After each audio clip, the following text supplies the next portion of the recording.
Hey guys, welcome back. I'm Lily. Thank you so much for those who sent me well wishes. I'm feeling much better. And I just had to come on and do this video to talk about what is happening in the Dominican Republic. As you know, I talk about the DR a lot. I used to live there as a travel journalist. I've reported on it. I've written so much about it, including an entire book. And I encourage people to travel consciously. I really wasn't going to do just another video talking about the disappearance of Sudishka Konanki and the whole case of Joshua Riibe, who is the person who saw her last and was with her on the beach at 4 a.m., etc. You guys know the whole story. It's been in the media for about 2 weeks now. And I swear it's been really hard not to say anything, but I just have to.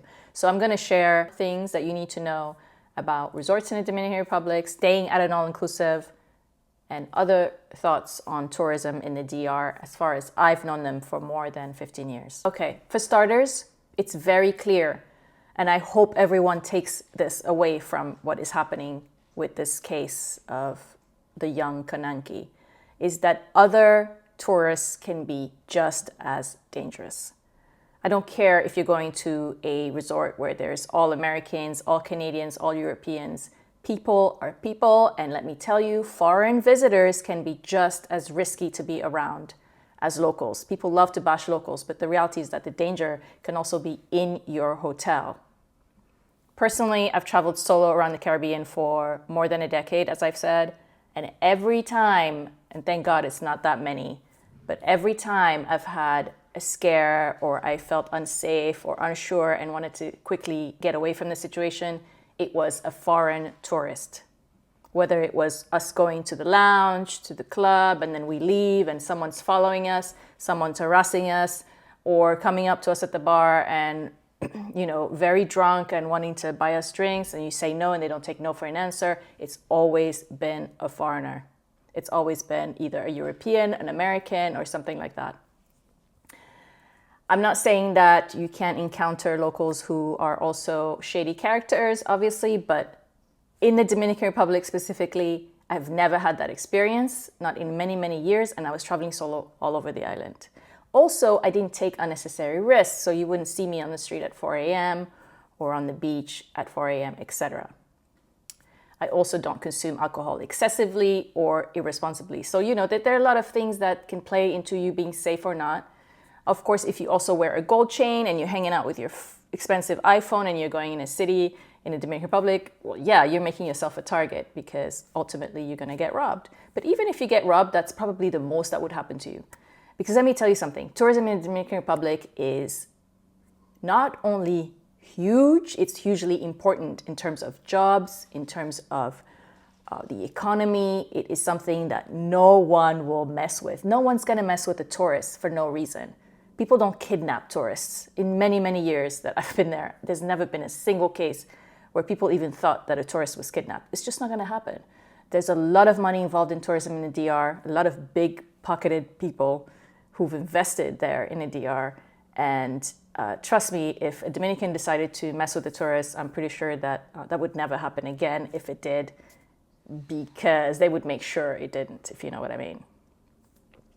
So there have been many theories about what happened to this, the unfortunate disappearance of this young Indian American girl. And one of the theories was that the father came out and said, well, I want you to think about the fact that she may have been kidnapped. So that's why I bring up the kidnapping. But it's an absolutely, preposterous theory. Obviously, he must have said it because he was maybe upset, but also, let's not forget, it's a brown country, so people are expecting this to be the fault of Dominicans. People are expecting this to be the fault of the Dominican Republic because they're black. It's a black country. No.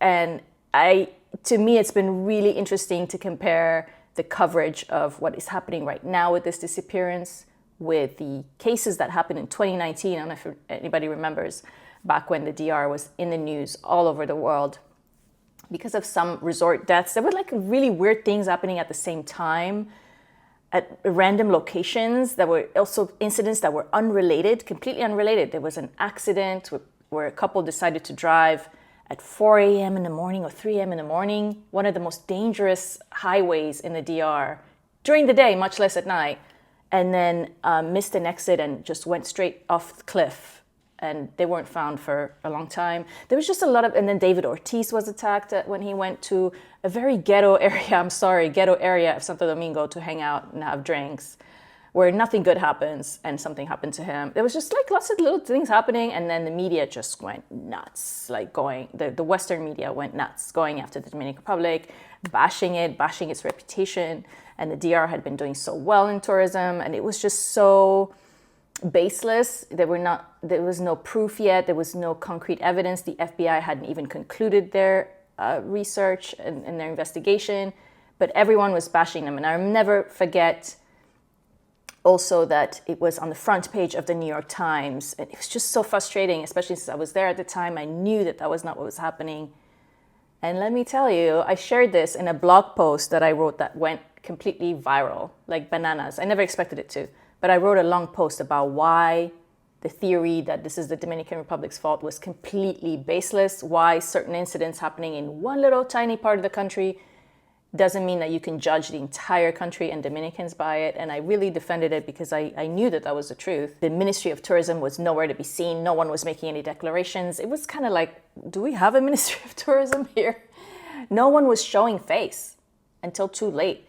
And I will tell you that even in this case, I'm very surprised at how little face has been shown by Dominican tourism officials. I mean, we've not seen press conferences in English to the media in the West from the Hotel Association, from the Ministry of Tourism, the Minister of Tourism, who is a very well-traveled person, very well-known person in the country. It took an entire week or maybe 10 days, I'm not sure, something like that, more than a week, for the present Minister of Tourism to actually say something on social media, to publish an official comment about how sorry he is about what's happening, about the fact that it's being investigated, and he trusts the system to deliver the results. But it's like, where have you been, dude? Like, I mean, seriously, like this is like international proportions, because it's in the media everywhere. The Western media loves to bash brown countries, and he has not said much at all until, just a couple of days ago. And a lot of Dominicans actually, in social media, there was a massive pushback on him, saying, wow, now you're saying something? Like, what the hell? And this is, the Minister of Tourism has been holding very, very prestigious high-end press conferences in different countries where he announces how many visitors the Dominican Republic has received. And he's become very well known for doing that. And it's, obviously it's a lot of money to host these events and to fly everywhere and to go to all these fancy conferences and promote the Dominican Republic. And every time he's showing numbers on a big screen and, we have this many tourists coming here, whatever. And then suddenly this big thing happens, this tragedy in the most visited area of the country, and he's nowhere to be seen. No formal press conference. The president of the Dominican Republic did have a press conference about this and said something about it. Very kind of soft comment, to be honest. So it's just been really surprising to me that nothing was learned from 2019, apparently. And even though it's not on the same scale in terms of the tragedy, it is still a failed crisis communication instance again this time, particularly after the last few years. So particularly with the fact that the Dominican Republic is absolutely soaring in tourism and doing really well. I've seen a whole bunch of influencers on YouTube opining and saying, oh, I always advise you not to go off resort. I mean, for the love of God, stop telling people not to go off resort. It's super irresponsible. That's right. You heard me right. Going off resort can be done responsibly. That is why you're visiting a country, not to stay in the four walls of a resort and drink yourself silly until you're sick or something happens to you. No, you're going to a place to enjoy yourself, but to also respect the culture and also give back to the local businesses. Staying off resort is absolutely nothing wrong with it. You should be doing it, and you should be doing it with licensed tour operators. There are plenty of them, and that way you can meet locals, you can learn the culture, and you can give back. I mean, that to me is like, it's like 101 travel, right? So don't listen to people who say this. People who go to these resorts are obviously not my audience, because it's like young, budget, party-minded folks. But think about it. You can't expect to spend all day drinking, partying, eating nonstop. I mean, this is like 24/7 food and liquid, alcoholic liquids in your body, and not take responsibility and then not expect something bad to happen. In fact, honestly, the Dominican Republic receives 11 million tourists as of 2024. In 2019, when all that stuff happened, it was something like maybe 6 million or 5 million. Now it's like almost double. And it's a wonder that more things have not gone wrong because of all those tourists who go to these party places and who are mindless or maybe too young to make better decisions. I'm really shocked actually that with 11 million, there are not more things happening to tourists there. And there's a reason for that. The reason is Dominicans don't mess with tourists. They just don't. You're not going to see things like an entire bus being robbed at gunpoint, for example. You're not going to see gang warfare exploding just outside the resort and bullets flying. You're not going to see someone just waiting on the beach to attack tourists. I mean, like, it just doesn't happen. And if it had, you would have heard about it. And 11 million tourists, again. So yes, things can go wrong if you don't make smart decisions, if you travel with friends who don't have your back, or if you're surrounded by Western tourists who, you know, have certain they come with their behaviors and their habits, and who knows? Who knows? You're in close quarters. You have to watch your back all the time. I don't care if you're in a resort and you think it's safe. No, not necessarily. And you're responsible for your own safety at a certain level. Stop going to poor quality resorts. I mean, I'm just telling you, stop going to budget all-inclusive resorts. I don't care what country it's in. Stop going there, folks. It's not smart. And the alcohol, I mean, I've been to all kinds of resorts, whether they were super pricey or super budget. And let me tell you, you get what you pay for. The budgety ones, the alcohol is, I mean, it tastes like medicine. I don't know what they do to it. It's just poor quality. And these foreign brands, by the way, these are foreign brands that run these budget resorts. They don't really care. You know, they make money based on the number of guests that they get at the resort. And so it's a model. It's an economic model. It works with cruises. It works with budget all-inclusives. It really frustrates me to see the level of bias that is happening with this coverage.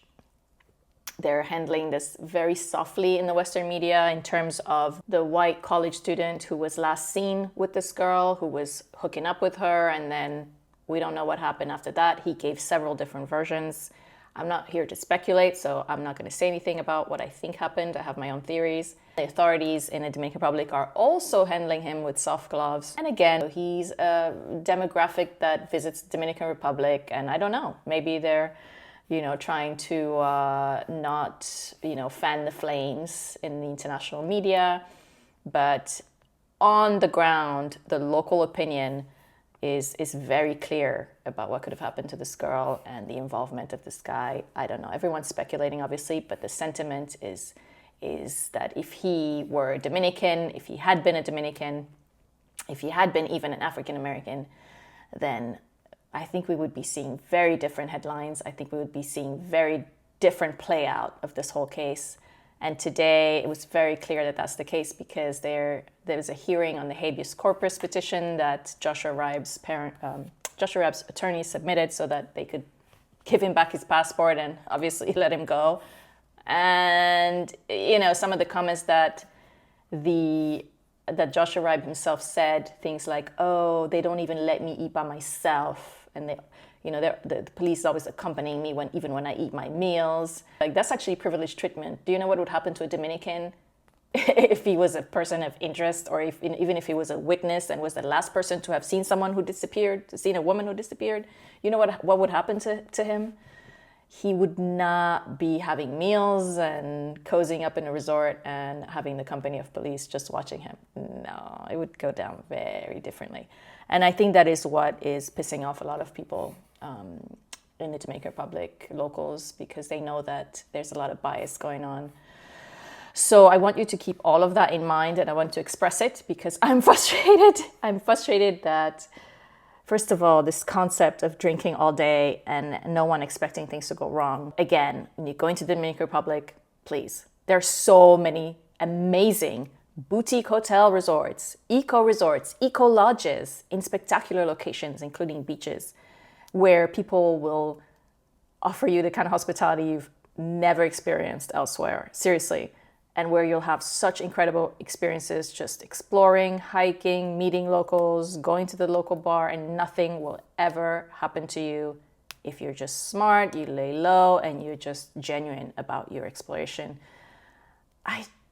Don't go to the resorts. Don't go to the budget all-inclusive resorts. Heck, don't go to all-inclusive resorts, period. I mean, honestly, it's just a scourge of the Caribbean. All right, that's all for me, guys. Take care.